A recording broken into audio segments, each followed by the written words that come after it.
Well everyone, after 2 weekend events, the Gears of War E-Day beta has ended, and I got a couple things that I want to talk about. I did have a bit of time with the early access portion since I pre-ordered the collector's edition, but I played way more on the open portion. Just like everyone else on this platform, TikTok and Instagram, we all have opinions, so remember, these are my opinions, and just because we may disagree on something, doesn't mean either of us are wrong. In this beta, we were allowed to play 2 modes, Versus and the new Horde Siege mode.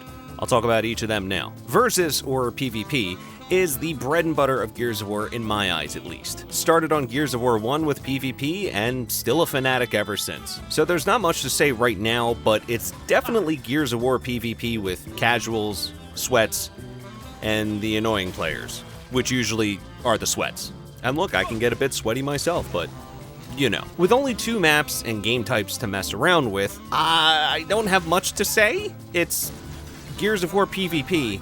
However, Market is definitely one of the better maps that I've played in a Gears of War game, especially with the new mechanics, which I'll get into later. So good job, Coalition. Horde Siege.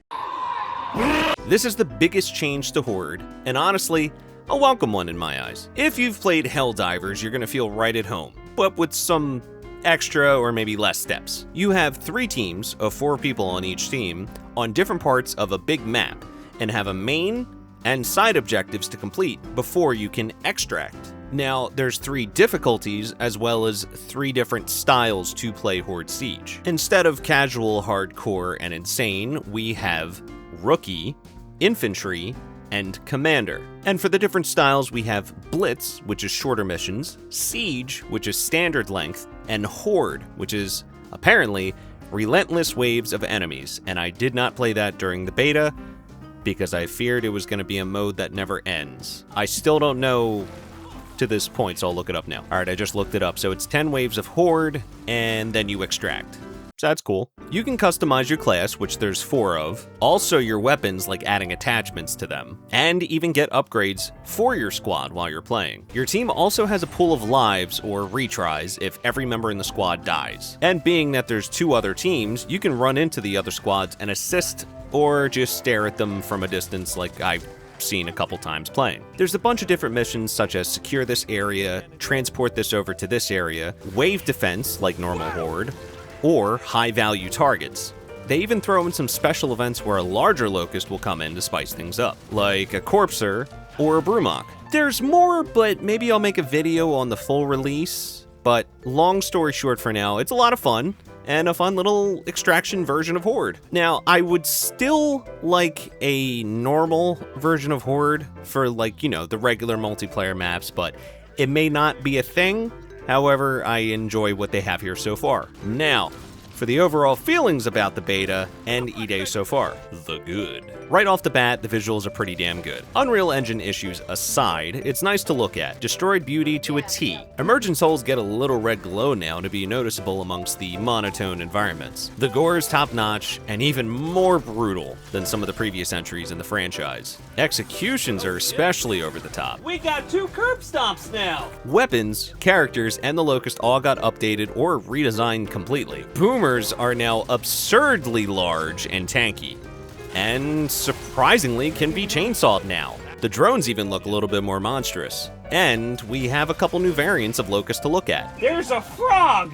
This fucking frog thing is so weird. And I don't know what the fuck to call this thing. Another thing that I've been kind of begging for with new Gears games is a redesigned gameplay that feels updated, but not too unfamiliar. Not just a copy-paste between the games with small tweaks. Kind of like 4 and 5. They were still fun, but it still majorly felt like 3. And the Coalition delivered in the best and maybe not so good ways. Roadie running is no more, and it's now traded for a regular sprint, which is a little goofy at first, but you kinda get used to it.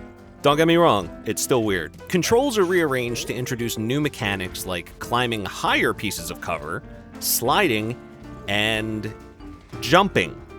Yes, there is jumping in a Gears of War game, and it's kind of funny. Once you get the hang of traversing the environment with the extra movements, it's truly refreshing for the Gears franchise.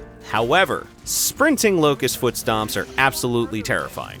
The animations have been turned up to 11, showing more movements and personalities. We'll talk about that in the negatives. From gunshots to the gnarly chainsaw attacks, the Coalition knocked the sound design out of the park. As mentioned before, all the characters sound heavy as usual, and the footsteps are front and forward as opposed to some of the recent games, where it seems like they were turned down quite a lot.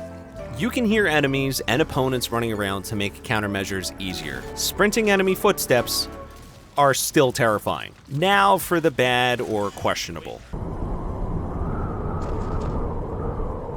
Well, this sucks. Due to this being developed with Unreal Engine 5, we all know that there was going to be issues. This is definitely noticeable from crashes, strange glitches,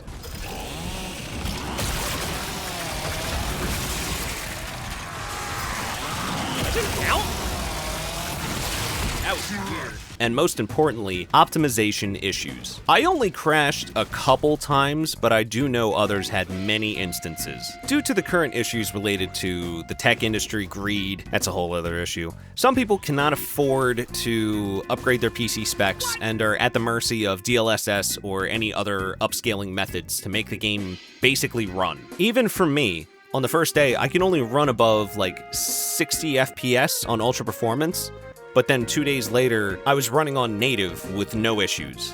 It was very inconsistent, to an extent, for me. Now, I did compliment the animations earlier for being a nice addition.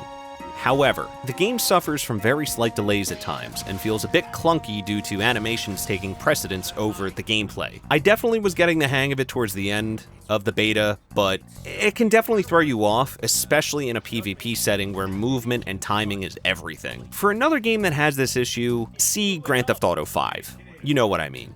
Also Red Dead Redemption 2. They really do favor animation over like spontaneous controls. Moving from cover to cover can be fluid or just not great, and trying to get control of the camera after sprinting can definitely be improved. The last issue I want to talk about is the inconsistency of the Gnasher. Now remember, I've been playing this series since Christmas 2006. Gears of War 1. Every game in this franchise has had a different issue or just a different version of this shotgun. Most fans would probably say 3, maybe 4 or 5 had the best shotgun out of the other games. And consistency has always been off with the Gnasher, but it's basically the meta for PvP, and the Gnasher in E-Day is rough. Now, the fact that they reduced the 8-round capacity down to 6 doesn't bother me all that much. In fact, it kind of introduces a little bit of a panic in a scuffle, which is fun. The pellet spread is okay, because it is a close to almost medium range weapon. However, the damage fall off feels lacking, or again,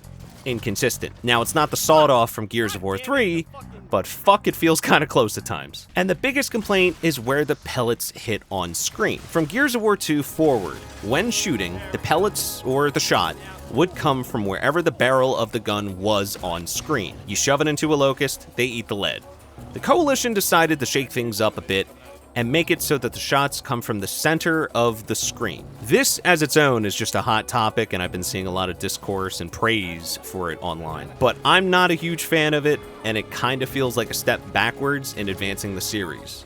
And look, I get it. The devs wanted to make something different from the rest of the games. Center screen shooting was in Gears 1, but it changed quickly after in the sequels. I've actually had many issues with it, but God forbid you put out any opinions online and you're met with adapt or you just suck. Why do you keep doing that? That's the thing, guys. I know I suck, but if the barrel of the gun is inside your stomach when I'm shooting it, I think it should at least do something. I hope this is at least maybe talked about, since I'm seeing other creators and even friends bringing it up now. Anyway, I put in about 20-ish hours and played till I was basically tired of playing it. And I'm still extremely hopeful for launch day. And again, for transparency, as I stated earlier, I ordered the collector's edition mainly for the statue. But I got the collector's edition for 2 and 3, and I guess a used copy of the collector's edition for 1, and even the console for Gears of War 4. I have a problem, I know. And no, I didn't want the Jack drone for Gears 5. Get that out of here. But if you're still here after the praising and the whining, if you feel like it, subscribe, and tell me what you thought of Gears of War E-Day beta below. I'm sure there's gonna be civil discussion, to say the least. Right. But, yeah. I'm gonna go back to editing my Silent Hill 2 video now.